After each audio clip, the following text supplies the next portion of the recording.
আসসালামু আলাইকুম ওয়া রাহমাতুল্লাহি ওয়া বারাকাতুহু। নাহমাদুহু ওয়া নুসাল্লি ওয়া নুসাল্লিমু আলা হাবিবিহিল করিম, আম্মা বা'দ। সম্মানিত দর্শক, স্বাগতম জানাচ্ছি বাংলাদেশ টেলিভিশন চট্টগ্রামের নিয়মিত আয়োজন আজকের খুতবা অনুষ্ঠানে। আজকের পর্বে আলোচ্য বিষয় হচ্ছে গীবত বা পরনিন্দা। আর এই গুরুত্বপূর্ণ বিষয়ে আলোচনা রাখবার জন্য আমাদের স্টুডিওতে উপস্থিত হয়েছেন একজন আলেমে দ্বীন, প্রাজ্ঞ আলেমে দ্বীন। চলুন আসুন প্রথমে তার সাথে পরিচয় হয়ে আসি। আমার পাশে রয়েছে চট্টগ্রামের একটি স্বনামধন্য দ্বীনি শিক্ষা প্রতিষ্ঠান রাউজান দারুল ইসলাম কামিল এম.এ মাদ্রাসার সুযোগ্য মুহাদ্দিস, প্রখ্যাত আলেমে দ্বীন হযরত আল-হাজ মাওলানা মুহাম্মদ মাঈনুদ্দিন আল কাদেরী। আসসালামু আলাইকুম ওয়া রাহমাতুল্লাহ। ওয়ালাইকুম আসসালাম। আপনি কেমন আছেন? আছি, ভালো আছি। আপনি? আলহামদুলিল্লাহ। আপনাকে আমাদের স্টুডিওতে স্বাগতম জানাচ্ছি। সম্মানিত দর্শক, আমাদের বিজ্ঞ আলোচকের সাথে পরিচয় আসলাম। আমরা মূল আলোচনা শুরু করার পূর্বে পবিত্র কালামে পাকের তিলাওয়াত শুনে আসি। আউযু বিল্লাহি মিনাশ শাইতানির রাজীম। বিসমিল্লাহির রহমানির রহিম। আল্লাহু লা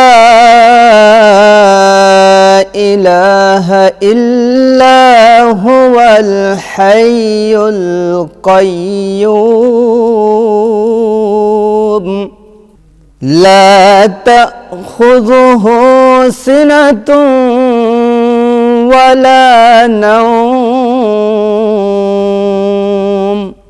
লাহু মা ফিস সামাওয়াতি ওয়া মা ফিল আরদ من ذا الذي يشفع عنده إلا بإذنه يعلم ما بين أيديهم وما خلفهم ولا يحيطون بشيء من علمه إلا بما شاء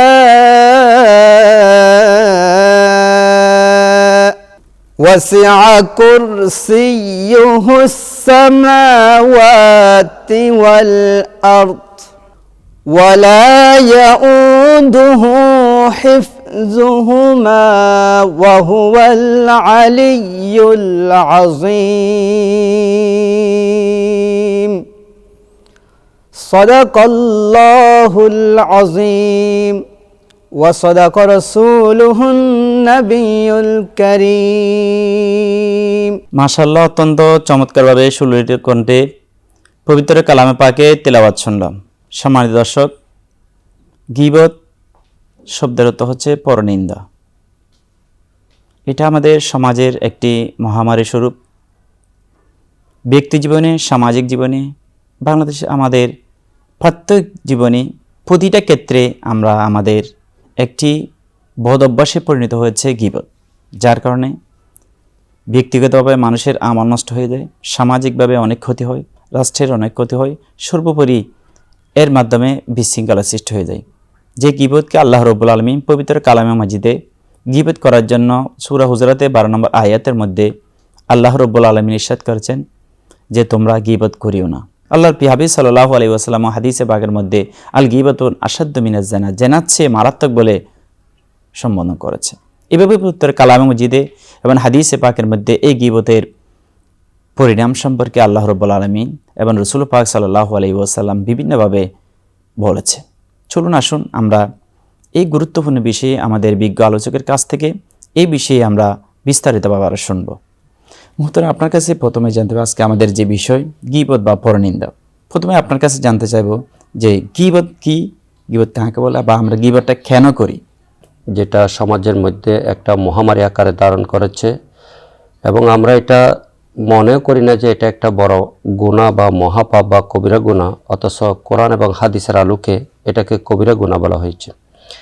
আল্লাহ পাক রব্বুল আলামিন কোরআনে করিমের সূরা হুজুরাত এর 12 নম্বর আয়াতে ঘোষণা করেছেন, বিসমিল্লাহির রহমানির রহিম, ইয়া আইয়ুহাল্লাযীনা আমানুজতানিবু কাসীরাম মিনাজ-জন ইন্না বাযাজ-জন্নি ইসমুন ওয়ালা তাজাসসাসু ওয়ালা ইয়াগতাব বাদুকুম বাদ আইয়ুহিব্বু আহাদুকুম আইয়াকুলা লাহমা আখিহি মাইতান ফাকারিহতুমু ওয়াত্তাকুল্লাহ ইন্নাল্লাহা তাওয়াবুর রহিম। সূরা হুমাজার মধ্যে আল্লাহ বলেন, ওয়াইলুল লিকুল্লি হুমাজাতিল লুমাজা ইলা আখিরিল আয়া। হাদিসে পাকে আল্লাহর নবী সাহাবা ইকরামদেরকে জিজ্ঞেস করেছিলেন, হযরতে সৈয়দনা আবু হুরায়রা রাদিয়াল্লাহু তাআলা আনহু এই হাদিসটা কোট করেছেন যে ক্বালান নবী সাল্লাল্লাহু আলাইহি সাল্লাম আতাদরুনা মাল গীবা, সাহাবী তোমরা কি জানো গীবত কাকে বলে? তো সাহাবা ইকরামের একটা সুন্নত হলো তারা কোন একটা প্রশ্নের উত্তর জানা থাকলেও এটার সম্বোধন আল্লাহ এবং রাসূলের দিকে করে থাকেন, আল্লাহু সম্মানার্থে তাজিমান। ওনারা বলেছেন আল্লাহু ওয়া রাসূলুহু আ'লাম, আল্লাহ এবং আল্লাহ রাসূলই ভালো জানেন। তখন রাসূল পাক সাল্লাল্লাহু আলাইহি ওয়াসাল্লাম বললেন, গীবত বলা হয় যিকরুকা আখাকা বিমা ইয়াকরাহু, তোমার ভাইয়ের অনুপস্থিতিতে তার কাছে বিদ্যমান এমন কতগুলো দোষ বর্ণনা করা, তার সামনাসামনি উপস্থিতিতে যদি তুমি সেটা বর্ণনা করো তোমার কাছে তার কাছে খারাপ লাগবে, এটার নাম হলো গীবত। সুতরাং কোরআন এবং হাদিসের আলোকে আমরা এটা স্পষ্ট করতে পারি যে কোন একজন মুসলমান বা অন্য কারো অনুপস্থিতিতে তার কাছে বিদ্যমান থাকা কতগুলো দুষ্টুটি অন্যের কাছে বলে বেড়ানো, যেগুলো ওই ব্যক্তির সামনে থেকে শুনলে তার কাছে খারাপ লাগবে, অপছন্দ করবে। আর যদি তার কাছে যদি সেটা না থাকে, রাসূল পাক বলেছেন ফাকাদ বাহাত্তাহু, তুমি যেন তাকে অপবাদ দিলে, মিথ্যা অপবাদ, এটাকে বলা হয় শরীয়তের আলোকে গীবত। রাসূল পাক সাল্লাল্লাহু আলাইহি ওয়াসাল্লাম হাদিসের আলোকে আপনি গীবত বলেছেন। আমরা জানি গীবত বিভিন্নভাবে করতে পারে। কিভাবে মানুষ আমাদের সমাজে বা ব্যক্তিভাবে করা যায়, এটা একটু দর্শকদের। বর্তমান সমাজে এবং দেশে এই জিনিসটা বেশি গুরুত্বপূর্ণ। একজন মুসলমান হিসেবে করণীয়ের মধ্যে একটি হলো গীবত থেকে নিজেকে রক্ষা করা। গীবতের অনেক প্রকার রয়েছে, দেয়ার আর মেনি কাইন্ডস অফ গীবত, অনেক প্রকার। আমরা মনে করি যে কারো অনুপস্থিতিতে তার কাছে থাকা বিদ্যমান দুষ্টটি বর্ণনা করার নাম গীবত। হ্যাঁ, এটাকে গীবত বলে, তবে গীবতের অনেক প্রকার রয়েছে। একটা হলো স্পষ্ট গীবত, অর্থাৎ তার অনুপস্থিতিতে তার কাছে থাকা বিদ্যমান থাকা কতগুলো দুষ্টটিকে কারো কাছে বলে বেড়ানো যা সে শুনলে অপছন্দ করে, এটাকে বলে স্পষ্ট গীবত। আরেকটা হলো অস্পষ্ট, এটা কয়েক প্রকার হতে পারে। একটা হলো ইশারা, ইঙ্গিতে, ভঙ্গিতে তার কোনো একটা বদনামি করা। সেই জন্য সাধারণত গীবত দুই প্রকার, একটা হলো জাহের আর একটা হলো বাতেন। একটা হলো সরি, একটা হলো কেনায়া। একটা স্পষ্ট শব্দ দিয়ে গীবত করা। আপনি গীবতের কি কোন ভঙ্গি দেয়, কোন ধরনের আপনি সেটা বলেছেন। আপনার থেকে জানতে চাবো যে গীবত কাকে বলে, এটা রাসূল পাক সাল্লাল্লাহু আলাইহি ওয়াসাল্লাম হাদিসের আলোকে বলেছেন। গীবত কিভাবে বলতে হয় সেটা বলছেন। গীবতের শরঈ হুকুম কি, বিধান কি, একটু দর্শকদের বলছেন। আল্লাহ পাক রব্বুল আলামিন কোরআন শরীফে সর্বশেষ সিদ্ধান্ত এটাই বলেছেন যে আইয়ুহিব্বু আহাদুকুম আইয়াকুলা লাহমা আখিহি মাইতান, তোমার একজন ভাই মারা গেল, তার লাশ পড়ে আছে, একটা ছুরি দিয়ে বা কোনো একটা ধারালো জিনিস দিয়ে মৃত অবস্থায় তার শরীর থেকে একটা মাংসের টুকরা খেতে কি তুমি পছন্দ করবে? আল্লাহ নিজেই জবাব দিচ্ছেন, ফাকারি তুমহ, না তোমরা অপছন্দ করবে। গীবতটা এর চেয়ে আরো মারাত্মক। আল্লাহর নবী এই আয়াতের ব্যাখ্যা দিতে গিয়ে বলেছেন, আল গীবাতু আসাদ্দু মিনাজ জেনা।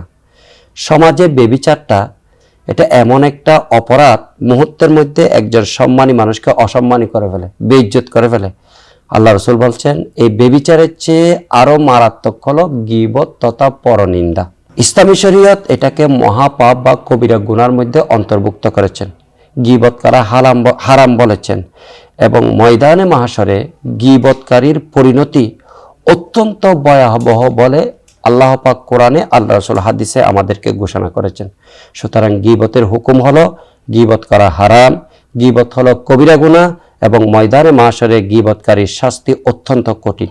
আপনি দর্শকদের উদ্দেশ্যে বলবেন যে কোরআন এবং হাদিসের আলোকে গীবত করলে তার ইহকালে বা পরকালে জীবনে তার কি পরিণতি বা কি শাস্তি হতে পারে? প্রথমে সমাজে গীবত করলে সমাজে সম্পর্ক বিনষ্ট হয়ে যায়। একজন মানুষের মাঝে আরেকজন মানুষের শত্রুতা দিন দিন বেড়ে যায়। পরিবারের মধ্যে গীবত যদি কেহ করে, পুরো পরিবারটা বিশৃঙ্খলা এবং অশান্তি সৃষ্টি হয়ে যায়। এবং গীবতের কারণে রাষ্ট্রে, সমাজে এবং দেশে বিরাট একটা ক্ষতি নেমে আসে। মানুষ এই গীবতের কারণে একজন আরেকজনের প্রতি শত্রুতার চরম শিখরে পৌঁছে একজন আরেকজনকে হত্যা করতে পর্যন্ত একটু চিন্তা করে না। পরকালে গীবতের পরিণতি যেটা, সেটা আল্লাহ রাসূল বলেছেন, গীবতকারী থেকে যে নেকি, যার গীবত করা হয়েছে গীবতকৃত ব্যক্তিকে নাকি ময়দানে মাহশরে গীবতের বিনিময়ে দেওয়া হবে। এখন গীবতকারীর কোনো নেকি নাই, গীবতকৃত ব্যক্তিকে কিভাবে দেওয়া হবে? রাসূল পাক সাল্লাল্লাহু আলাইহি ওয়াসাল্লাম এই হাদিসের ব্যাখ্যায় বুখারী শরীফে এক হাদিসটা কোট হয়েছে, বিশেষ করে মেশকাত শরীফেও কোট হয়েছে যে গীবতকৃত ব্যক্তির কতগুলো গুনাহ গীবতকারীর গীবতের সমপরিমাণ গীবতকারী ব্যক্তির উপর ছড়িয়ে দেওয়া হবে। এভাবে ময়দানে মাহশরে গীবতকারীর পরিণতি হবে অত্যন্ত ভয়াবহ। এমনকি রাসূল পাক সাল্লাল্লাহু আলাইহি ওয়াসাল্লাম জাহান্নামের শাস্তির কথাও গীবতকারীর জন্য বলেছেন।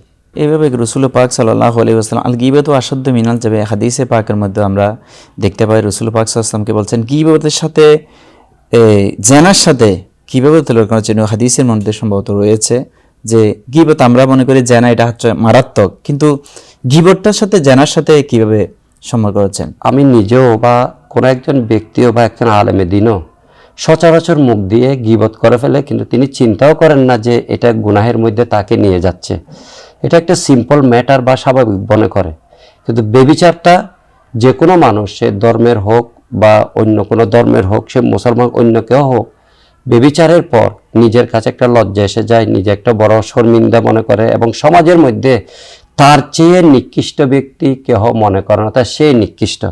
তো রাসূল পাক সাল্লাল্লাহু আলাইহি ওয়াসাল্লাম গীবতকে বেবিচারের জন্য সাথে এই জন্য তুলনা দিয়েছেন যে গীবতটা যেরকম আমরা স্বাভাবিক মনে করি এবং বেবিচারটা অস্বাভাবিক মনে করি, গীবতকে বেবিচারের মতো অস্বাভাবিক মনে করলে মানুষ গীবত থেকে বেবিচারের মতো নিজেকে বাঁচিয়ে রেখে গুনাহ থেকে বাঁচিয়ে রাখতে পারবে। সেই জন্য আল্লাহ পাক রব্বুল আলামিন এবং রাসূল পাক সাল্লাল্লাহু আলাইহি ওয়াসাল্লাম এদিকে মৃতভাইয়ের গোশতের সাথে আল্লাহ তুলনা দিয়েছেন, আর রাসূল পাক সাল্লাল্লাহু আলাইহি ওয়াসাল্লাম জেনা থেকে, বেবিচার থেকে আরো সুপারলেটিভ ডিগ্রি ব্যবহার করে মারাত্মক বলেছেন, যাতে মানুষ এটাকে সাধারণ বা সিম্পল ম্যাটার মনে করে এটার দিকে যাতে ঝুঁকে না যায়, জেনার দিকে খেয়াল করে যাতে এটার থেকে বাঁচতে পারে, বেবিচারের দিকে খেয়াল করে যাতে এটার থেকে বাঁচতে পারে। একেবারে ছায়ের দোকান থেকে শুরু করে আপনার রাষ্ট্র বা একেবারে আন্তর্জাতিক পরিমণ্ডলে প্রতিটা ক্ষেত্রে আমরা দেখি গীবতের চর্চাটা এমন বেড়ে গিয়েছে। বিশেষত আমাদের সামাজিক ভাবে দেখি, আমরা গ্রাম অঞ্চলে বা পরিবারে বা সমাজে দেখি এক দুইজন মানুষ যখন একত্রিত হয় আরেকজনের তৃতীয় ব্যক্তির একটা গীবত শুরু হয়ে যায়। তো আপনি দর্শক উদ্দেশ্যে একটু বলবেন যে আমরা যে মানুষ, আমরা সামাজিক জীব, মানুষকে বলা হয় সামাজিক, আমরা এককভাবে বসবাস করতে পারি, আমরা সামাজিক জীব, সামাজিকভাবে আমাদেরকে বসবাস করতে হবে। এই সামাজিক ক্ষেত্রে এই গীবতটা কি কি ক্ষতি করে? এই যে আল্লাহ পাক রব্বুল আলামিন মুনাফিকদের কথা বলেছেন, এরা আরেকজনের দুষ্টুটি অনুপস্থিতিতে বর্ণনা করে মানুষের মধ্যে বিশৃঙ্খলা সৃষ্টি করে। বিধায় আল্লাহ বলেছেন ফিদ্দরকিল আসফালে মিনান নার, জাহান্নামের সর্বনিম্ন পর্যায়ে।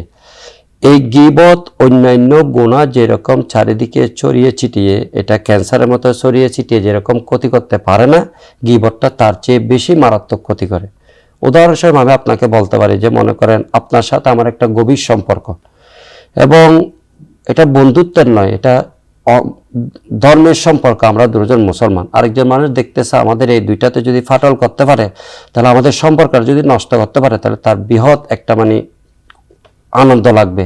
এই যে দুজনের মাঝে আপনাকে বা আমাকে একটা বিপরীত কোনো একটা কথা একজন আরেকজন বিপরীত বলে দিয়ে সে আস্তে করে চুপ করে রইল। এখন আপনি আমার সাথে কথা বলছেন না, আমি আপনার সাথে কথা বলছি না, কিন্তু বুঝতে পারতেছি না বা আপনাকে জিজ্ঞাসা করতে পারতেছি না যে কী কারণে আপনার প্রতি অসন্তুষ্ট হচ্ছেন আমার প্রতি। এই যে সমাজের মধ্যে আল্লাহ রসুল বলেছেন, কোরআনের আলোকে আল্লাহ বলেছেন যে সবচেয়ে যেটা বিশৃঙ্খলা সৃষ্টি করে, মারাত্মক ক্ষতি করে, মানুষের মাঝে বিভেদ, মারামারি, হানাহানি, রাহাজানি সৃষ্টি করে একমাত্র গীবত। তবে এটা থেকে পরিত্রাণেরও কিছু উপায় রয়েছে। যেমন আল্লাহ রসুল বলেছেন, মান রাআ মিনকুম মুনকারান ফালিয়ুগাইয়িরহু বিয়াদিহি ফাইল্লাম ইয়াস্তাতি ফাবিলিসানিহি ফাইল্লাম ইয়াস্তাতি ফাবিকলবিহি ওয়া যালিকা আদাফুল ঈমান। আমি গেলাম, দেখতেছি আরেকজনের বিরুদ্ধে চর্চা হচ্ছে, আমি তাদেরকে সুন্দর করে ধমক দিয়ে এটা থেকে বাধা দিতে পারি, তখন একজন না, আমি নয়, তারা দুইজন গুনাহ থেকে বাঁচলো। আমি দুজনকে বাধা দেওয়ার কারণে, সতর্ক করার কারণে আল্লাহ আমাকে গুনাহ থেকে বাঁচালেন এবং আমাকে সওয়াব দান করলেন। আমি দেখতেছি সেখানে আমি বাধা দিতে পারছি না, আমার জানের, মালের, ইজ্জত তথা সম্মানের ক্ষতি হবে। রাসূল পাক বলছেন, তুমি আস্তে করে সেখান থেকে সরে যাবে, বা এমন চেষ্টা করবে যার গীবত চলতেছে কথাটা অন্যদিকে ফিরিয়ে, বিষয়টা আরেক দিকে নিয়ে গেলে গীবত থেকে রক্ষা পেতে পারে। আমি আপনার সাথে আরেকটু অ্যাড করি যে আল্লাহর হাবিব সাল্লাল্লাহু আলাইহি ওয়াসাল্লাম যখন মেরাজে গিয়েছিলেন, তখন দেখতে পেলেন মেরাজে আল্লাহ রাসূল সাল্লাল্লাহু আলাইহি ওয়াসাল্লাম জান্নাত জাহান্নাম বিভিন্ন কিছু দেখেছেন।